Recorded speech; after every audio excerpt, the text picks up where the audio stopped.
जय श्री कृष्ण दोस्तों, आज हम आपको महाभारत काल की एक रोचक कथा सुनाते हैं। चलिए शुरू करते हैं। आज हम आपको महाभारत से जुड़ी एक घटना बताते हैं जिसमें पांचों पांडवों ने अपने मृत पिता पांडु का मांस खाया था। उन्होंने ऐसा क्यों किया, यह जानने के लिए पहले हमें पांडवों के जन्म के बारे में जानना पड़ेगा। पांडु के 5 पुत्र युधिष्ठिर, भीम, अर्जुन, नकुल और सहदेव थे। इनमें से युधिष्ठिर, भीम और अर्जुन की माता कुंती तथा नकुल और सहदेव की माता माद्री थी। पांडु इन 5 पुत्रों के पिता तो थे, पर इनका जन्म पांडु के वीर्य तथा संभोग से नहीं हुआ था, क्योंकि पांडु को श्राप था कि जैसे ही वो संभोग करेगा उसकी मृत्यु हो जाएगी।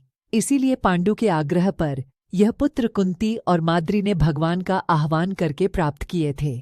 जब पांडु की मृत्यु हुई तो उसके मृत शरीर का मांस 5 भाइयों ने मिल बांट कर खाया था। उन्होंने ऐसा इसलिए किया क्योंकि स्वयं पांडु की ऐसी इच्छा थी। चूंकि उसके पुत्र उसके वीर्य से पैदा नहीं हुए थे, इसलिए पांडु का ज्ञान कौशल उसके बच्चों में नहीं आ पाया था। इसलिए उसने अपनी मृत्यु पूर्व ऐसा वरदान मांगा था कि उसके बच्चे उसकी मृत्यु के पश्चात उसके शरीर का मांस मिल बांट कर खा ले, ताकि उसका ज्ञान बच्चों में स्थानांतरित हो जाए। पांडवों द्वारा पिता का मांस खाने के संबंध में 2 मान्यता प्रचलित है। प्रथम मान्यता के अनुसार मांस तो 5 भाइयों ने खाया था, पर सबसे ज्यादा हिस्सा सहदेव ने खाया था। जबकि एक अन्य मान्यता के अनुसार सिर्फ सहदेव ने पिता की इच्छा का पालन करते हुए उनके मस्तिष्क के 3 हिस्से खाए। पहले टुकड़े को खाते ही सहदेव को इतिहास का ज्ञान हुआ, दूसरे टुकड़े को खाने पे वर्तमान का और तीसरे टुकड़े को खाते ही भविष्य का। यही कारण था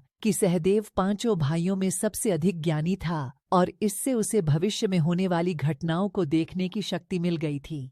शास्त्रों के अनुसार श्री कृष्ण के अलावा वो एकमात्र शख्स सहदेव ही था जिसे भविष्य में होने वाले महाभारत के युद्ध के बारे में संपूर्ण बातें पता थीं।